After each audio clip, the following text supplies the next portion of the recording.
है ये जगह मंदिर की है, मैं यहाँ पर इन्हें पोस्टर नहीं लगाने दूंगा। ठीक है बिजू भैया, जैसे तुम्हारी मर्जी, उतार लो पोस्टर अगर उतारने हैं।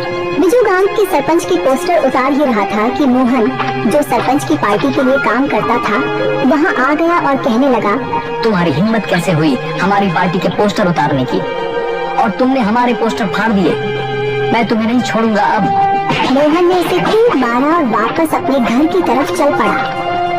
मोहन जब घर पहुंचा तो उसकी माँ उससे कहने लगी, मोहन तुझे शर्म नहीं आती जो तू पूरा दिन हमारा फिरता रहता है? तुझे पता भी है कि तेरा बाप कई महीनों से बीमार पड़ा है, हमारे घर के हालात भी ठीक नहीं हैं और तेरी बहन की भी शादी करनी है, लेकिन तुम्हें तो कोई फिक्र ही नहीं, बस हर वक्त अपनी पार्टी वालों के पीछे फिरते रहते हो। माँ, पार्टी ही मेरा सब कुछ है। वैसे भी मुझे गांव के सरपंच ने कहा था कि जब वो जीत जाएगा तो मुझे अपनी पार्टी में अच्छी जगह देगा और मेरी बहन की शादी का पूरा खर्च भी उठाएगा। बेटा, ये सब झूठ बोलते हैं। अब इन लोगों को तुमसे मतलब है, इसलिए ये लोग कह रहे हैं कि हम तुम्हारे लिए ये करेंगे वो करेंगे। ये सब भी झूठ है। जब इनका मतलब पूरा हो जाएगा तो ये लोग खुद ही तुम्हें निकाल देंगे। इससे अच्छा है कि तुम खुद ही छोड़ दो और कोई और काम ढूंढ लो।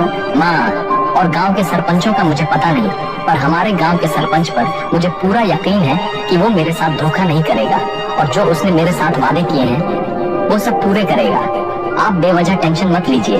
वैसे भी आप तो हर वक्त घर ही बैठी रहती हैं। आपको क्या पता कौन सही है और कौन गलत।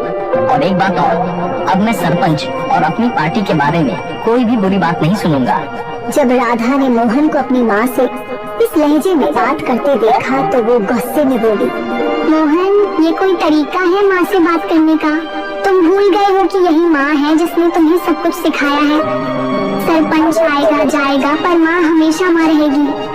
अब अगर दोबारा माँ से इस तरह बात की तो मुझसे बुरा कोई नहीं होगा। राधा, तुम भी चुप करो। वैसे भी तुम्हें और माँ को बस बहाना चाहिए मुझे बातें सुनाने का। मोहन ने ना ही अपनी माँ की बात सुनी और ना ही अपनी बहन की, और वो गुस्से में घर से बाहर चला गया।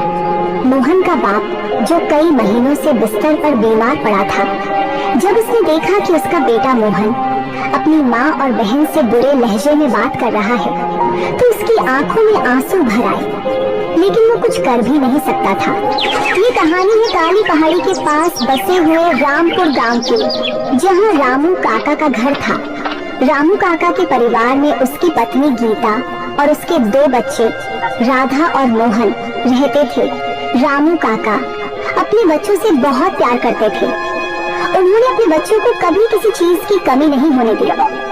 रामू काका जब काम के लिए बाहर जाते थे तो कई महीनों तक घर नहीं आते थे, ताकि वो अपने बच्चों के लिए कुछ बना सकें जो उनके बच्चों के काम आ सके। इसी तरह एक बार रामू काका काम के लिए शहर चले गए। वहाँ उनकी मुलाकात एक आदमी से हुई जिसने उनसे कहा, रामू काका, आप बहुत मेहनती हैं। आप कब तक ऐसे ही मेहनत करते रहेंगे? आपके लिए मैं कॉन्ट्रैक्ट लेकर आया हूँ। अगर आप इसे पूरा कर देंगे तो आपको बहुत ज्यादा पैसे मिलेंगे, जिससे आपके बच्चों का भविष्य भी संवर जाएगा। लेकिन ये काम बहुत मुश्किल है, इसमें आपको बहुत ज्यादा मेहनत करनी होगी। रामू काका ने थोड़ी देर सोचा और फिर जवाब दिया, मैंने अपनी पूरी जिंदगी मेहनत ही की है। अगर इस काम से मेरे बच्चों का भविष्य संवर सकता है तो यह भी कर लूंगा। रामू काका ने उस आदमी से कॉन्ट्रैक्ट ले लिया और अगले ही दिन काम पर चले गए। 2-4 दिन ऐसे ही गुजर गए। एक दिन रामू काका काम कर रहे थे कि अचानक बिल्डिंग से नीचे गिर पड़े। जान तो बच गई, लेकिन वो सारी उम्र के लिए अपाहिज हो गए। तब से आज तक रामू काका बिस्तर पर ही पड़े रहे और यही सोचते रहे कि उनके बच्चों का क्या होगा। रामू काका की सारी उम्मीदें मोहन पर थी, लेकिन मोहन ने कभी अपने घर की फिक्र नहीं की। वो हर वक्त गांव के सरपंच के साथ ही रहता और उसकी पार्टी के कामों में लगा रहता। वक्त ऐसे ही गुजरता गया। एक दिन रामू काका ने मोहन को बुलाया और उससे कहा, बेटा, तुझे तो सब पता है